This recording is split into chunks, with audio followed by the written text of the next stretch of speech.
வணக்கம். சிறப்பு குழந்தைகளின் பெற்றோர்களையும் மற்ற நேயர்களையும் நாங்களும் கற்போம் சேனலுக்கு அன்போடு வரவேற்கிறோம். இது வரைக்கும் இந்த சேனலை சப்ஸ்கிரைப் பண்ணாதவங்க ஸ்பெஷல் குழந்தைங்கள தெரிஞ்சுக்கிறதுக்காகவே கண்டிப்பாக சப்ஸ்கிரைப் பண்ணுங்கள். இதுக்கு முன்னாடி வீடியோவில் என்ன பார்த்தோன்னா, PWD ஆக்ட் 1995 வகைப்படுத்தியிருந்த 7 விதமான டிசபிலிட்டிஸை பற்றி பார்த்தோம். அடுத்து RPWD ஆக்ட் 2016 வகைப்படுத்தியிருந்த 21 விதமான டிசபிலிட்டிஸை பற்றியும் பார்த்தோம். அந்த 21 விதமான டிசபிலிட்டிஸுக்கு அரசு கொடுக்குற சலுகைகள் பற்றியும் பார்த்தோம். அந்த வீடியோ உங்களுக்கு ரொம்ப யூஸ்ஃபுல்லாக இருந்திருக்கும்னு நம்புகிறேன். அந்த வீடியோவை பார்க்காதவங்க கண்டிப்பாக பாருங்கள். டிசபிலிட்டிஸை பற்றி மற்றவங்களுக்கும் எடுத்து சொல்லுங்கள்.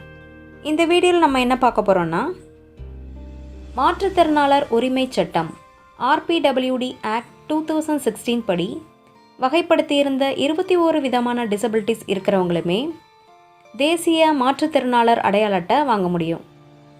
அந்த மாற்றுத்திறனாளர் அடையாள அட்டை எப்படி வாங்குறது, எங்கே வாங்குறது, அதுக்கு தேவையான ஆவணங்கள் என்ன அப்படிங்கிறத பற்றி தான் இப்போ பார்க்க போகிறோம். இந்த வீடியோவை ஸ்கிப் பண்ணாமல் பாருங்கள். மாற்றுத்திறனாளர்களுக்கான தேசிய அடையாள அட்டை எங்கே வாங்கலாம் அப்படிங்கிறத பற்றி இப்போ பார்க்கலாம்.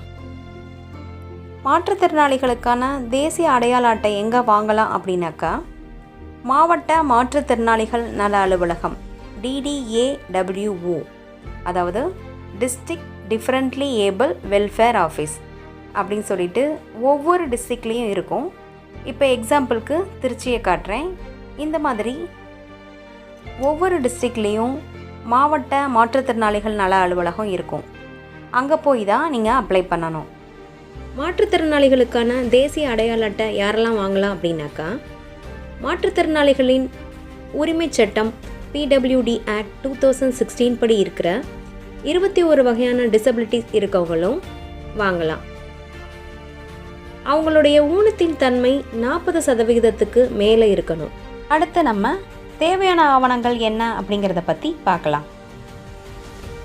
1. குடும்ப அட்டை, ration card. 2. Aadhaar card. 3. Passport size photo. 3. 4. மருத்துவச் சான்றிதழ், மெடிக்கல் சர்டிஃபிகேட் வேணும். அதை எங்கே எப்படி வாங்குறது அப்படிங்கிறத அடுத்தது நான் சொல்கிறேன். 5. VAO certificate. உங்களுடைய கிராம நிர்வாக அலுவலர்கிட்ட நாங்கள் இந்த அட்ரஸில் தான் இருக்கோம், நாங்கள் ஊனமுற்றோர் சம்மந்தமாக வேறு எந்த உதவித்தொகையும் வாங்கலை அப்படிங்கிறதுக்கான ஆதாரம் இருக்கணும். இந்த 5மே கண்டிப்பாக நீங்கள் வச்சுருக்கணும். மருத்துவ சான்றிதழ் எங்கே வாங்கலாம் அப்படிங்கிறத பற்றி இப்போ பார்க்கலாம். கை கால் பாதிக்கப்பட்ட மாற்றுத்திறனாளிகள் அரசு எலும்பு முறிவு மருத்துவர்கிட்டையும், கண் பார்வையற்ற மாற்றுத்திறனாளிகள் அரசு கண் மருத்துவர்கிட்டையும் சான்று வாங்கியிருக்கணும். காது கேளாதவர்கள் மற்றும் வாய் பேசாதவர்கள் அரசு காது மூக்கு தொண்டை மருத்துவர்கிட்ட சான்று வாங்கியிருக்கணும். மன வளர்ச்சி குன்றியவர்களில் 12 வயதுக்கு உட்பட்டவர்கள் அரசு மனநல மருத்துவர்கிட்டையும் குழந்தைகள் நல மருத்துவர்கிட்டையும் சான்று வாங்கியிருக்கணும். 12 வயதுக்கு மேற்பட்ட மன வளர்ச்சி குன்றியவர்கள் மனநல மருத்துவர்கிட்ட சான்று வாங்கியிருக்கணும். மனநலம் பாதிக்கப்பட்டவர்கள் அரசு மனநல மருத்துவர்கிட்ட சான்று வாங்கியிருக்கணும்.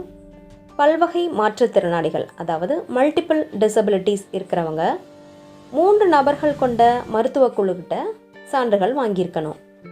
இந்தியாவில் இருக்கிற மொத்த மாற்றுத்திறனாளிகளின் எண்ணிக்கை தோராயமாக 2.21% இருக்கும். இதில் பெண்களினுடைய விகிதத்தை விட ஆண்களினுடைய சதவீதம் அதிகமாக இருக்குது. அதுவும் நகரத்தில் இருக்கிற மாற்றுத்திறனாளிகளின் எண்ணிக்கையை விட கிராமத்தில் இருக்கிற மாற்றுத்திறனாளிகளின் எண்ணிக்கை அதிகமாக இருக்குது. மாற்றுத்திறனாளிகள் கிராமத்தில் இருந்தாலும் சரி, நகரத்தில் இருந்தாலும் சரி, தேசிய மாற்றுத்திறனாளிகள் அடையாள அட்டையை பற்றி எந்த ஒரு புரிதலும் இல்லாமல் இருக்காங்க.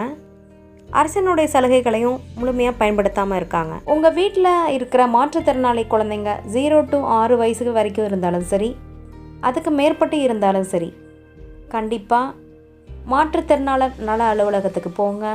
மாற்றுத்திறனாளர் அடையாள அட்டை வாங்குங்க. மாற்றுத்திறனாளர் அடையாள அட்டை இருந்தால் மட்டும்தான் மாதாந்திர உதவித்தொகையான ரூபாய் 1500 கிடைக்கும். மேலும் நலவாரியத்தில் பதிவு பண்ணி அரசினுடைய சலுகைகளை முழுமையாக பெறுங்க.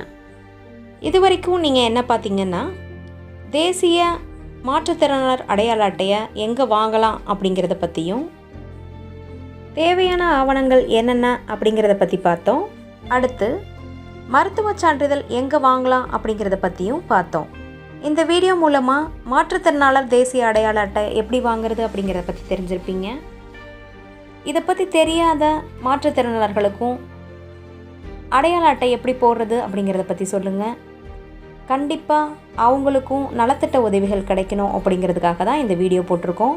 இந்த வீடியோ உங்களுக்கு ரொம்ப பயனுள்ளதாக இருந்திருக்கும்னு நம்புகிறோம். இந்த வீடியோ பிடிச்சிருந்துச்சுன்னா லைக் பண்ணுங்கள், ஷேர் பண்ணுங்கள், சப்ஸ்கிரைப் பண்ணுங்கள், மறக்காமல் பெல் ஐக்கானை கிளிக் பண்ணுங்கள். உங்களுடைய கருத்துக்களையும் சந்தேகங்களையும் கமெண்ட் பண்ணுங்கள்.